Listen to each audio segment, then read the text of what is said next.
Welcome everyone to this is second episode in Content Conversations, which is an occasional series that we're doing talking to founders, content managers, conference producers, and directors, largely from indie and startup exhibitions. So it gives me great pleasure today to have Adam Parry joining us. Adam, I'm sure a lot of people watching this will already know who Adam is. Editor and co-founder of Event Industry News, co-founder of a few events now, Event Tech Live, Event Tech Awards, and Event Sustainability Live, and we'll have a chance to hear about those brands in a second. So Adam, first question to kick us off, tell us a little bit about the origin story of Event Industry News and how you kind of got into doing all this stuff. I will try and keep it as brief as possible, but I say it's a short story and it's not. Paul and I, my co-founder, used to work for a printed publication, a B2B print house, and they had 20 plus magazines, really all with websites as what I would class as glorified subscription submission forms. You know, please can you add me to your circulation in the hopes of getting one of those magazines. But for anybody that's been in print, you know, generally circulations are capped because obviously print costs and delivery costs are quite high. And in all honesty, you know, sometimes circulation does get cut when that print advertising revenue is not quite there in order to match. So there was, as far as we could see, there was a huge number of people that were missing out on receiving news and information about the sector that they ultimately served or worked in, which seemed a crying shame to me. And this was at the dawn of things like Twitter. You know, this was in the early days of social media and everybody themselves turning into a journalist. And Paul and I put forward the idea that we would not necessarily reinvent the wheel, but some of this news that we couldn't publish based on timing or ad revenue or whatever, it was very hard actually to support suppliers because it was very much focused on organizer-led editorial. That we would put some of this up on the news on the website just as an extra additional resource for people in the industry. And I think we put some really small arbitrary figure on it at the time of, it could bring in, you know, another £10,000 worth of ad spend over the year. And then if that works with us, maybe they could replicate that between the other 20 plus publications, and they'd have a healthy chunk of additional revenue without really any extra cost, because there was no more infrastructure, no more editorial cost. It was just a case of, right, pop that on the website. And the company that worked for at the time really didn't like the idea. They were kind of very much focused on the print aspect of it. Funnily enough, they've gone from 22 publications to 1 in the space of Event Industry News being alive. Yeah. And just to give you some figures, you know, these are all public figures. On Twitter, we have 54,000-ish professionals followers. We have LinkedIn, we have 80 to 90,000 followers on our news page there, about 30,000 subscribers to our LinkedIn newsletter and things like that. So just from those figures, you can see how many people were being kind of left out of that news. And I'd like to think, and I'd like to say that actually we spearheaded that in the events industry to start off with, and then you had others like Standouts. We've got a really strong online presence now. Mash Media have with their publications and so on and so forth. So we're no different now to the others in that sense. We were just a little bit earlier to kind of move on it. And our also kind of play was slightly different to the main event and some of the other publications that are out there at the moment, is that we decided to go sector wide, and it being encompassing events industry publications, so festivals, corporate events, exhibitions, parties, launches, whatever that might be, because our belief was that lots of people don't just work one vertical. They might be working on a festival one week and then they're working on a product launch the next week. And especially in the supply chain does not service just predominantly one kind of organizer. So we felt there was lots of cross-sector learning, shall we say, and value there. And then obviously that would generate more brand impact and awareness for the companies that supported us through advertising and stuff. So that's how we came about with Event Industry News as a publication, ultimately. Interesting. So it sounds a bit like, correct me if I'm wrong, it sounds like your personal motivation was you've spotted, there's a real opportunity here, and you took it to your existing company, thinking this is a great idea. We can see an opportunity, and you were kind of stymied by your existing employer at the time, their lack of vision, or they didn't buy into what you were suggesting. Yeah, I mean, this is the thing about companies that are established. I mean, the company in that I'm talking about here, one of the oldest newspapers in the country, the Barnsley Chronicle. Right. So very much tradition. This is the way that it works. Print is the lifeblood of the organisation, and I think this is how other companies kind of evolve, isn't it? There's an established company that does things, and there's people within them that kind of see a new opportunity, a new way of doing things, and then they splinter off, and that's how new companies and new ways of working evolve. Yeah, for sure. Yeah. So it's about 2010, something like that we're talking about. Yeah. So you and Paul, you're working at the Barnsley Chronicle. Yeah. And you had this conversation with your management, and then they're like, nah. They're not buying into it. So then what happens? What's the actual... You got... a very young, dumb, stupid, not reading his contract employee decides to go after his best friend who's a web developer and asks him to help put a news publication together, which is based on WordPress, one of the best publishing content CMSs out there, in my opinion. And Diego, a very good friend of mine at the time, said, we can throw this together. Event Industry News did what's the most generic search term I can think of? And actually what happened was I ran it in my own spare time under the pseudonym of The Editor. Right. Paul didn't even know about it at the time. I just ran it in the background, grabbing news pieces, kind of sending faceless emails to some of the PR and news kind of outlets that I knew could send me stories or put me onto stories and things like that. And, I just ran it, just doing a couple of news things in the morning before work and a couple after work and maybe a couple at the weekend or something like that. And what was really funny at the time was that I didn't say a thing. I just let it be. And then all of a sudden, one of the other sales team did a Google search or something, found one of the news articles indexed in Google, and then was bringing it to Paul going, what's this new news publication called Event Industry News? Where have these popped up from? Can't find anything out about them. Still didn't say anything, just let it ride. Yeah. And actually what was really funny at the time was that Paul got accused of being the one behind it. Right. So I kind of just pulled him to one side and went, I've got something to tell you, mate. This is me. And really my inexperience and my arrogance at the time just led me to believe that I was going to bring this news publication with some statistics and some stats behind it and bring it to the team and go, see, I told you it would work, kind of in a short period of time.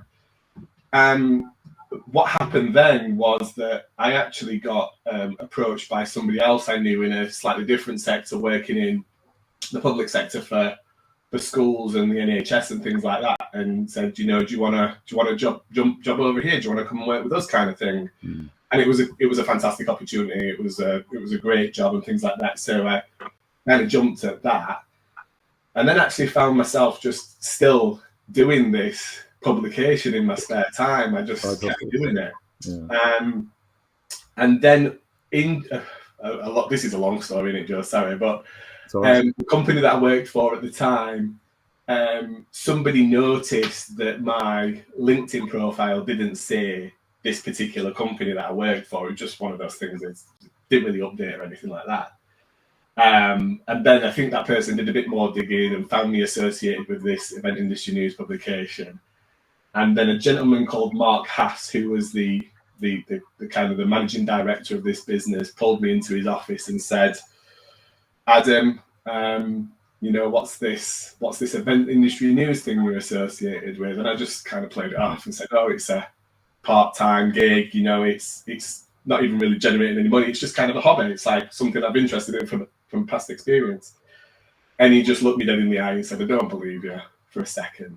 He says, while it not might be generating you any income, I think you're investing time that could ultimately be spent on helping me grow my business. So if you've got that time, I want that. And that was a fair comment. Certainly wasn't stealing any of his time or taking away from the job. In fact, I was kind of one of the top salespeople at that organisation, so never had a spotlight on me anyway. But he got, as a owner of a business, he got big ambitions and he wanted everybody to be all in, kind of thing. Yeah. And he said, "You've got a couple of weeks to let me know." In that time, I'd spoken to Paul about coming across, and he was still at the old company and kind of, a bit jaded about it all, kind of thing, not really going anywhere, kind of stuff. I said, "Do you fancy it, mate?" And he said, "Yeah." And then 2 weeks later, Mark pulled me in again, and he's like, "Right, what are you doing then? Are you dropping this event industry news thing? Are you doing? And you're doing yours?" And I handed my notice in there and then. Wow. And in a weird way, at the time, I was very much like, it's just being an arsehole. Like, what, this, everybody's got their own hobbies. Just because mine's not playing cricket or football or whatever, why do I have to choose, kind of thing?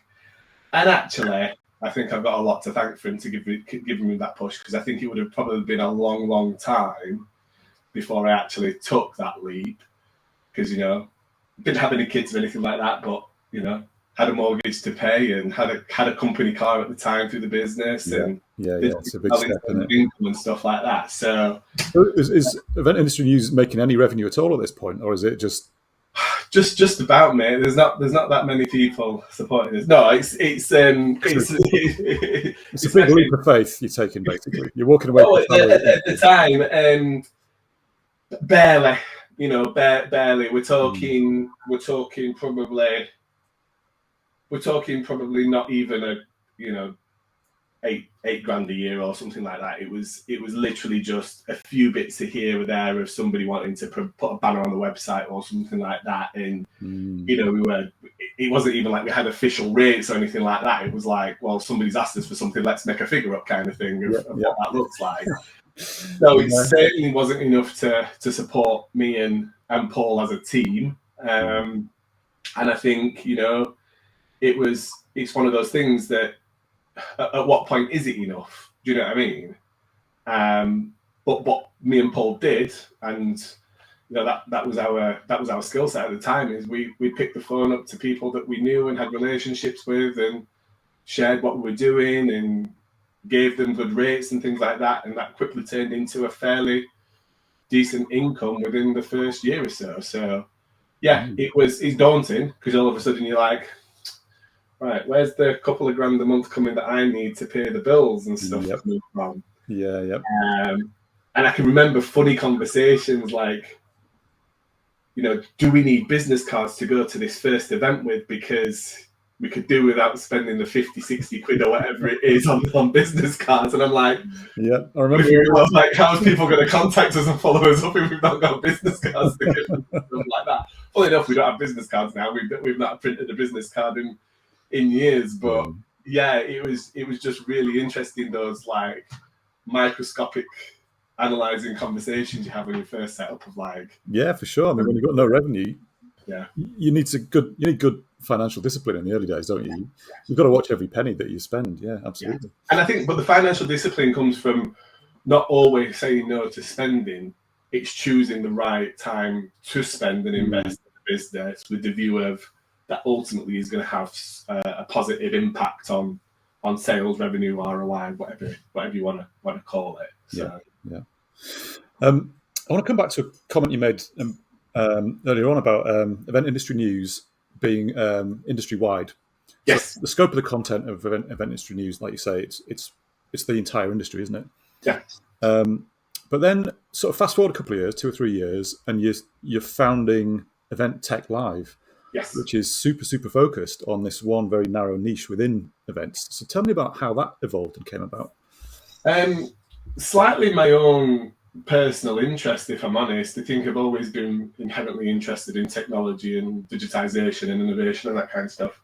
And if I'm honest, my dream when we first started up was to own a technology publication, like Crunchbase or TechCrunch or whoever else as well. But what I realised is that there was actually a fair amount of technology and innovation within our sector, but nobody was really talking about it. Not to the depths and levels that I felt we should be. And when we did write about something, what we saw was people just gravitating towards that content in terms of statistics and news and stuff. And obviously we can see things like who's clicking through on articles in newsletters and that kind of stuff. So that gives an indication of what is this content gravitating towards in terms of the type of organization that we've got subscribed to our newsletter and stuff. So you're getting a strong steer from your web analytics. You're saying, oh, right, there's a lot of interest in this particular focus. There might be a market here. Yeah, absolutely. Right. And then start to reach out to some of those companies and just started having conversations with them about what they were doing. And similar with organizers, hey, what are you doing over here with technology? And that was kind of a new question for them at the time, because people, what do you mean what we're doing with technology? Or we're doing this, blah, blah, blah. And then it was actually, the real basis of it came from a lunch I was having with a gentleman called James Morgan, who's fairly well known in the industry. Yeah. We were having lunch at Pizza Express at Olympia through the middle of one of the event production shows, I think it was at the time when it was there. We're having this conversation about technology and innovation and how much there is out there, but nobody's really putting a spotlight on it. And he, for whatever reason, lit a fire under us to say, you should do an awards program, because that's a great way for you to learn about all these great companies and what they're doing, because they're going to tell you and submit it. And then it's great for them because it's going to shine a spotlight on them and actually give some accolades and a spotlight, and people are going to be able to see that they are a leading company and whatever. And actually that really sung true, because we did find one or two other industry awards that had a technology category. Yeah. But it was as broad as they come. You could have LED screen hire TV company in there against a drone company, against the product like Lineup Ninja. Yeah. And it really wasn't a fair comparison at all, because how can you really compare drones to like an abstract management solution software? Yeah. So actually what we saw was happening was the stuff that had sparkle was always winning the accolades, the kind of the shiny stuff, the flamboyant brand experience kind of activations and things like that. Or whatever's super on trend that year. Yeah, super on trend for the year. And the day-to-day business operational technology, was not really getting a look in. So that's where the Event Technology Awards came from. In its first guise. So did the awards come before Event Tech Live, or did they come at the same time? They did. The Event Tech Awards, being northern and tight and wanting to maximise every opportunity, we hired a venue for the first edition of the awards, and we had this venue for the entire day, from something like 9 a.m. in the morning through to like whatever it was at night. And really that struck us as an opportunity to utilise that venue for something else during the day. So we decided to put a conference on, which was called the Event Technology Awards Conference. Right. Is that my audio still okay? It's saying it's switched for some reason. It's popping occasionally, but it's fine. Okay. Sorry about that. So the Event Technology Awards Conference, we had the venue for the entire day. So we decided to maximise the opportunity and host this conference and sell tickets to it and just see what appetite we got from an audience. We had about 100 attendees or something at the time. UBM, Informa, Verizon, Adidas, a bunch of brands came in and stuff like that. And we're really glad we did at the time, because as soon as we announced this conference around event technology, Lawrence Coburn from Double Dutch picked up the phone and said, "Are there sponsorship opportunities?" Right. And we were like, "There are now." Double Dutch was the first year as a conference headline sponsor, and provided us with a really lovely, healthy budget to kind of put into the event and the awards and stuff like that. And to be quite honest with you, Joe, that first year we literally broke even by a tenner or something like that, because we'd hired this grand venue, Supernova, catering, security, all of this stuff. We'd actually, on paper, we probably lost money because we didn't get out of work and time and effort that we put into this launch and stuff like that. Subsidised it with your own time. Yeah, exactly. But what it did show us that there was an appetite for this content, an appetite for this conversation. So that's the evolution of EventTech Live came in the fact that the next year we decided, rather than rely on ticket sales and not necessarily knowing how to reach those people to sell them a ticket and things like that, we'd flip that on its head, make it free to attend, and contact the companies we knew we could reach to sell them into the opportunity to meet that audience. And that's when we moved to the Truman Brewery. And I think in his first year, we had something like 800 attendees-ish. And I think somewhere in the region of about 50 companies kind of participated. Wow. Pretty good for the first year then. So, yeah. So it kind of grew really quite organically then. It wasn't like you were kind of taking a look at the whole like exhibition market at the time, like the events exhibition market, and thinking, right, IBTM are doing this, and International Convex is doing that, and Expo is doing that, and there's a gap for tech. It was much more, it was almost like led from the content you were already putting out, and then the feedback you were getting from that sort of told you there's a little gap here, some interest that's not being, or there's a sector of the market that's not being served, and that's how you spotted the opportunity. Yeah, we got told by numerous people that this is not an event. There's not going to be an event here. There's just not enough interest and money and budget and companies, and I think that's, I say to people all the time that actually commercially we probably leave a lot of money on the table from an events perspective, because we don't do a venue show or a general service supply show like Convex is, or we've not done all of that for such a long time, and we have all of those customers on Event Industry News. We service all supply chain on Event Industry News.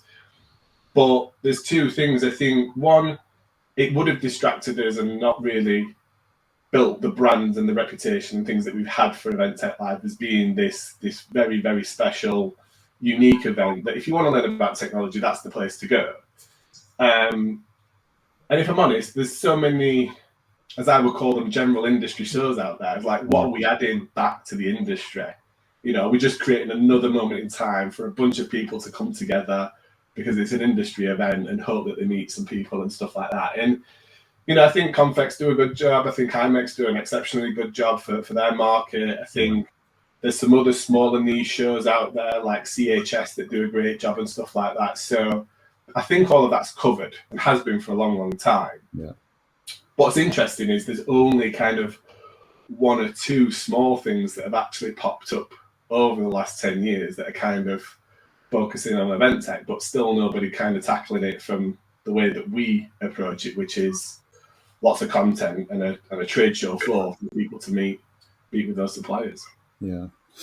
So on content then, how do you see content, like the show content for Event Tech Live? How does that support your strategy as a show, as a business? Like, yeah, I don't see our trade show any different to a publication, right? A publication drives engagement, audience, and value for their advertisers through visibility, which is we publish content, we push this out there, and then people will get known to come to this event, come to this website for that content, and then obviously you're providing a service off the back of it for those companies to reach that. And I don't see a trade show or event any differently to me. The only difference is it's a moment in time rather than 365 days, really, in that respect. So for me, content has always been a great strategy of providing value to attendees, to those buyers, to those people that want to learn, to pull them in.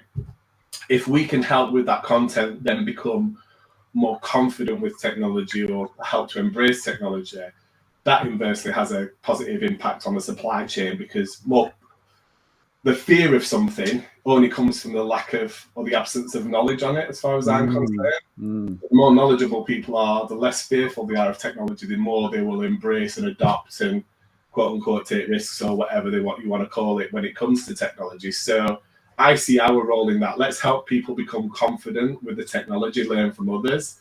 Therefore, they are more likely to invest themselves in that technology, and therefore the companies that exhibit with us grow, they get better, they have more budget to invest, and it's kind of like that symbiotic kind of thing. But we need that content to create that hook. We need that content opportunity to be able to provide an opportunity for organizations like Bloomberg or NHS Confed or whoever to come in and share their story about how they're approaching it and what success looks like to them. And also their trials and tribulations when it comes to challenges around technology.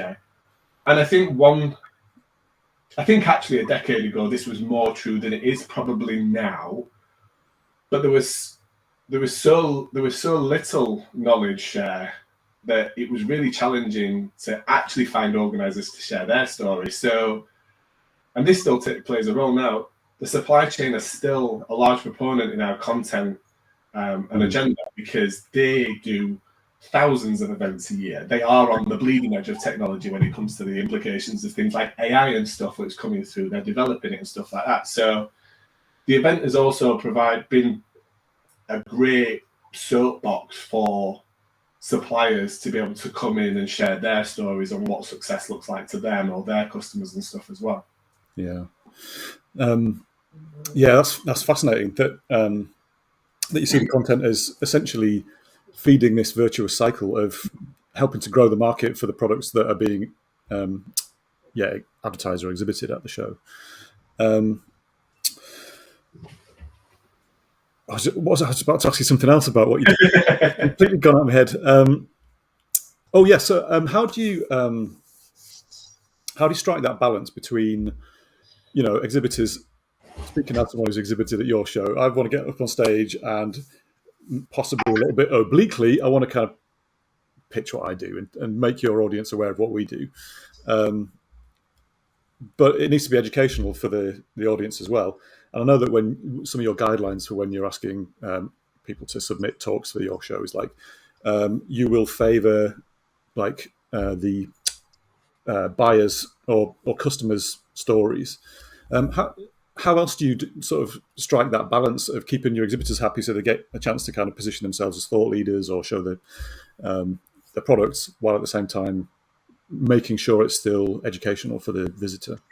Yeah, so one of those strategies, like you say, Joe, comes from having it very clear that, if we can have a customer, a buyer on stage as part of that conversation, that obviously balances that conversation. It's less likely to be a pitch. And I think what that also does, if there is, I don't know, like any of the buyers on stage and they're from a corporate or a trade show organizer, and they're talking about their success with the technology, then that's going to attract others that are in similar roles or similar businesses to hear their stories, right? This is how we learn from what others do. Who looks like me? What are they doing? And does that resonate with what I'm trying to achieve, or is that actually different? Or what the competition up to? Or what the competition up to? Absolutely. Yeah. What secrets do they know? So that goes, and that's part and parcel. And actually, my advice has always been to suppliers: put yourself in that host and moderation position, right? Be the one that's steering that conversation with your customer, with your prospect, with a couple of other people in the industry.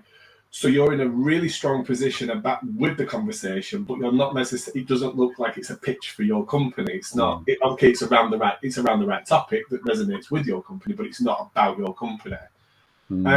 Another way that we've done it over the years, and we had a break from this, and we've just actually reintroduced it, is tech demos.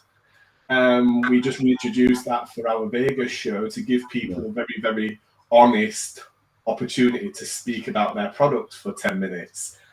And those were really, really well attended at our Vegas show, which shows the level of kind of intent that people are there with. Like, I want to see how this technology works. Yeah. I want you to demo it to me. Yes, it's a little bit less personal than maybe a one-to-one demo online. It's more general. You don't know who you're talking to and stuff like that. But that's also allowed us to just kind of, some companies come in and they're like, I want to talk. And like, what do you want to talk about? I want to talk about me. And it's like, brilliant.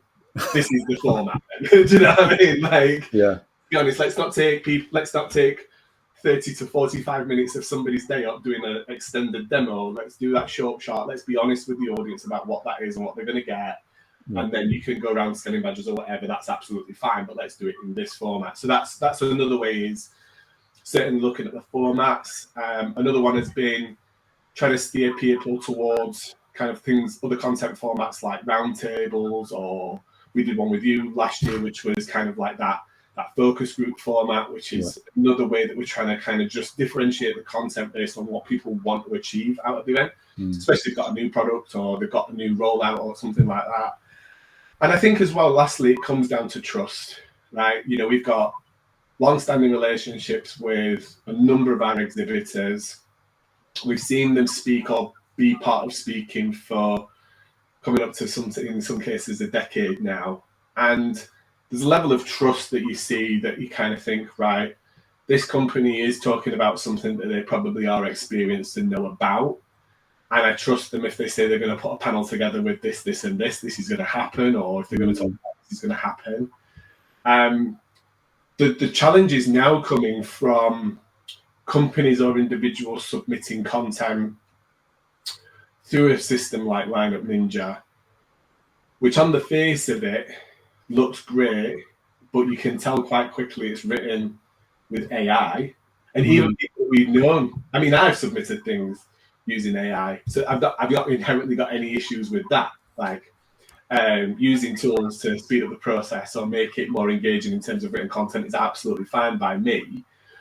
But the challenge comes with if you, Joe, submit something and I go, oh, this has been written by AI, I still trust based on the relationship that you are going to deliver what you say you're going to deliver. Yeah. Whereas the challenges now come from a new face that I don't know or don't have a relationship with submitting something. I'm like, how do I know that this person actually knows about this topic? And that actually happened recently with the face of the submission was fantastic. Looked really good. And that person in the lead up to the event, the cracks started to appear at the event, extremely anxious, extremely nervous, created some work on site and stuff like that to get that person to where they needed to be in order to present and things like that.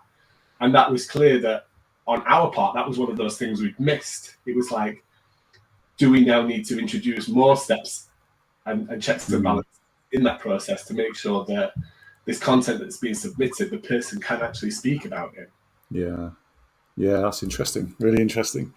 And it's interesting what you're saying about, you know, because you've got a lot of personal relationships with a lot of your exhibitors, because I guess a show at your scale, you can achieve that.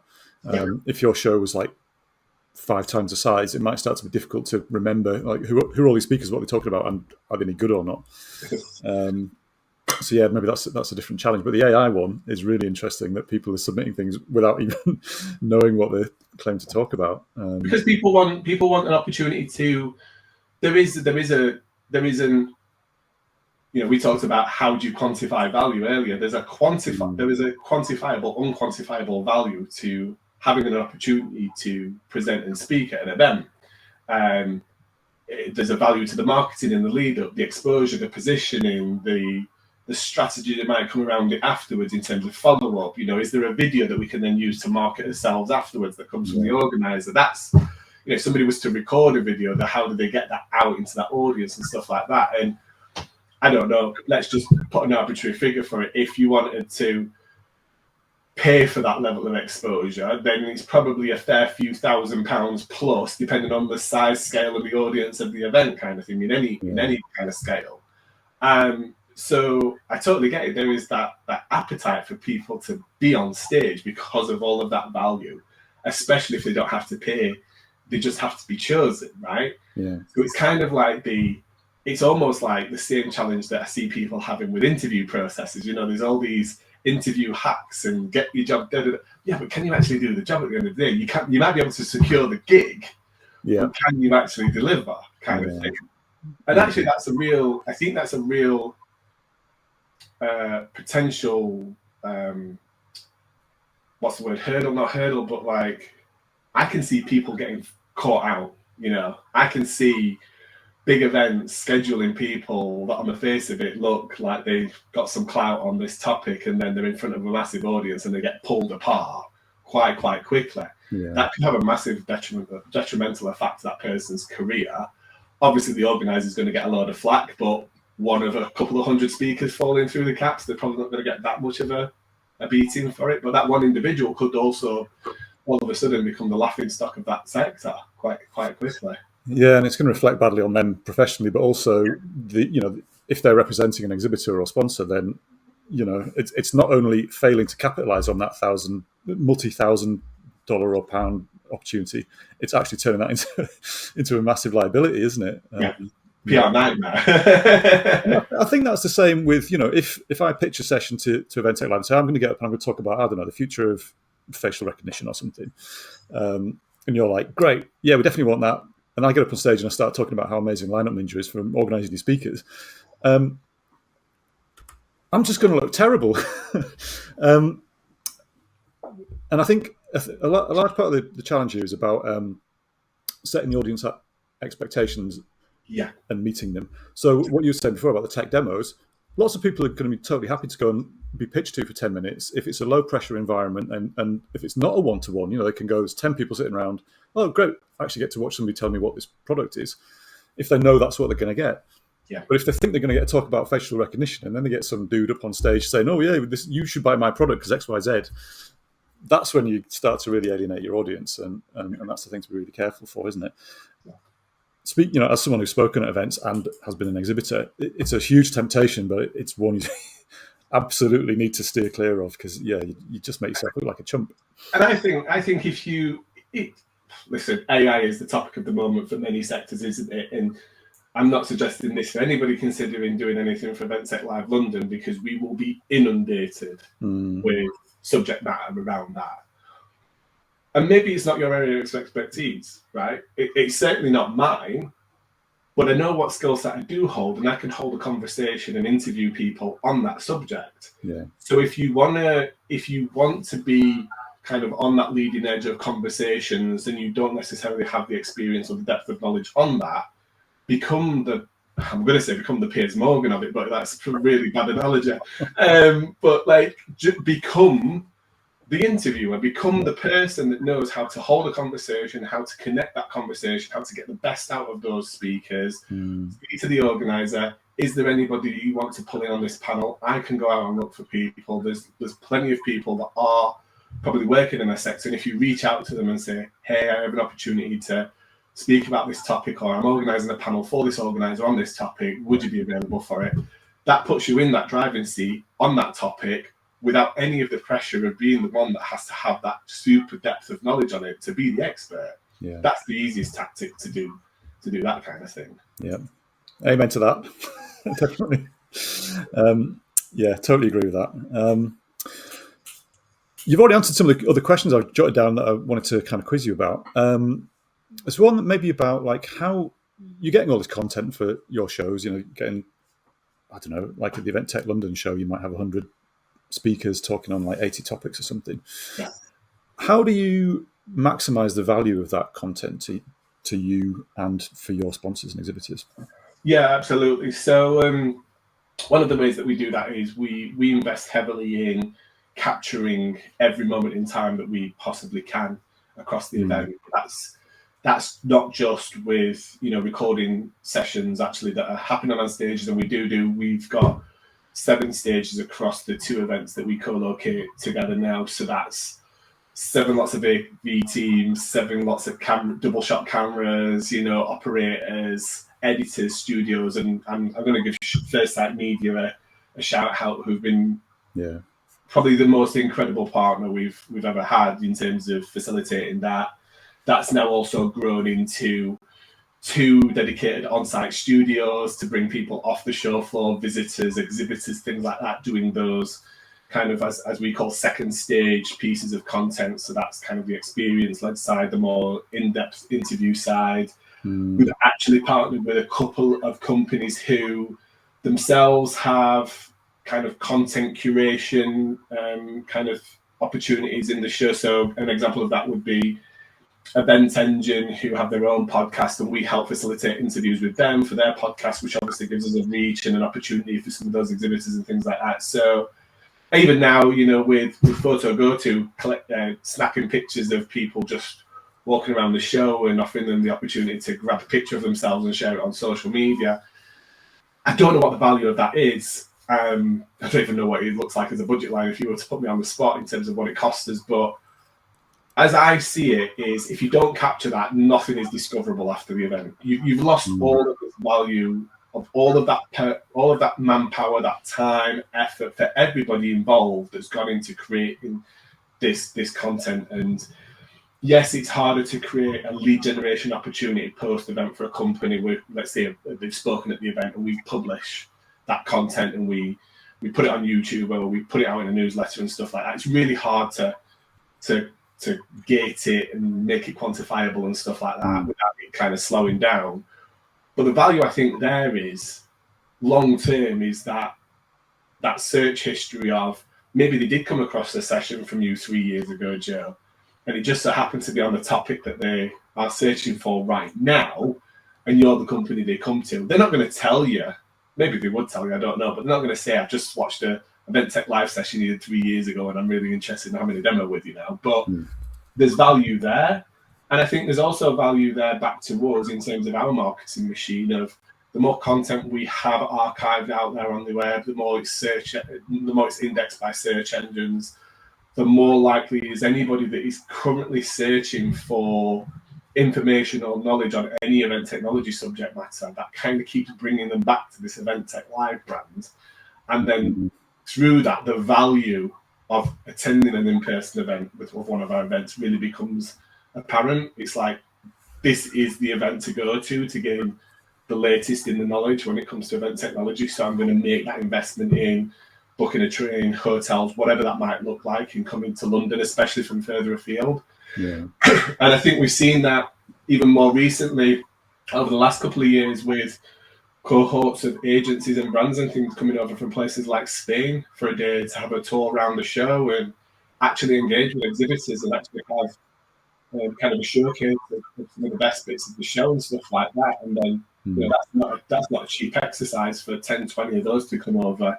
It's a fair chunk of investment. But yeah, so it's almost like evergreen exhibitor value, but also evergreen marketing value as well for the show. Sure. So it's really reinforcing your domain authority for event technology, isn't it? That's a good way of putting it. Yeah.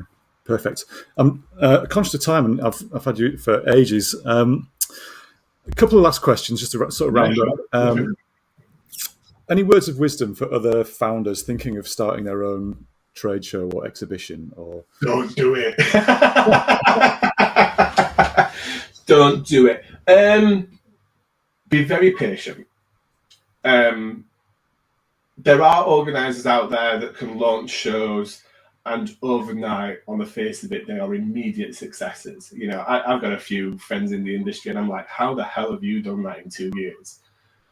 But what you're seeing there or what I'm seeing there in 2 years is 2 decades of experience and team and strategy and having a lot together. I think you have to have a passion, or you have to have people that have a passion for what that event is about, the sector and the people that it's supporting. If it's just an exercise in extracting money from those companies, it'll be thinly veiled. Those companies will see straight through that. And Anna Knight, who's a good friend of mine in the industry, brand licensing and stuff like that, she did a great interview with Event Industry News on this a few years ago, saying you have to become part of the industry. You have to be there to support the industry. You have to be trying to understand what are the challenges. You have to almost publicly fight for the industry that you're serving in terms of being on the supplier side and being on the buyer side in terms of like cultivating this is a really important thing. If it's just about selling square meters, then there's probably better ways about making money, to be honest with you. And I think the other piece of advice I would give is really get yourself integrated into the industry in terms of get involved with the associations, get involved with the media and things like that. Cultivate those relationships as well. I'm going to give you a third piece of advice here.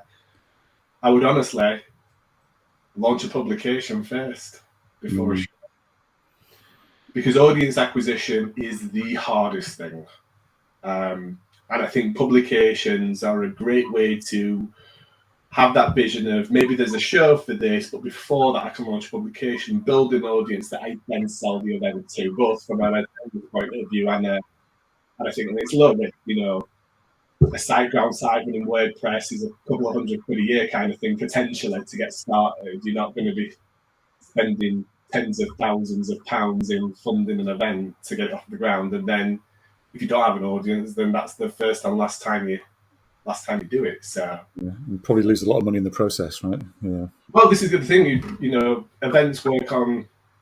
Events generally work on a cash flow cycle that looks like they might sell somebody into January and their deposits come in March, and then they're selling somebody into March and their deposits are coming in April and stuff like that. So you're like, the bulk of revenue into the business comes in the 30 days in the lead up to the event. So you've also, if you're going to do a big event and you want to book things like Excel and stuff like that, you actually have to have a fair amount of cash in the bank to be able to pay for it before people pay you.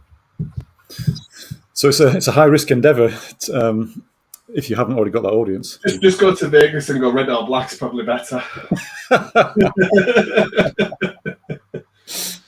Not again. Awesome. Well, Adam, this has been really interesting. I really enjoyed it. Finally, do you want to plug anything? I think we've mentioned most of them already. I think event industry news, if you're interested in just keeping up to date with news and information, there's no cost to be a subscriber of any of our news. You can be on LinkedIn even if you don't want to give us an email address, which is fine. So you can follow us on those newsletters there. If you've any inclination in anything technology related or sustainability related, then our 2 London events that take place on the 20th and 21st of November at Excel are the ones you can pre-register for those now, which is essentially just, if you're new to it, keeping up to date with show information and anything that you might need to know about it. But that's about it, mate. I think we've covered everything. Thank you. Awesome. And those shows are always, the London shows are always November. Correct. Yeah. So if someone's watching this in a year or two's time, that's when they always take place. Obviously, we've just been to Vegas a couple of weeks ago. Future US shows? Yeah, currently looking at a number of different locations for the show going forward. Our goal is, as it always is to increase awareness about the event, drive more buyers to it. The good thing about America is that because it is so vast, when people do come to an event like Events at Live, it's clear to me that they are there with a much higher level of intent than if they just popped into an event because it's in London, if you know what I mean. Yeah. Cool. Right. Adam, that's amazing. Thank you so much for your time. I know how busy you are. It's always a pleasure speaking to you. Thank you for giving me the opportunity to speak. Yeah, and it's been really lovely to hear your story in detail, actually.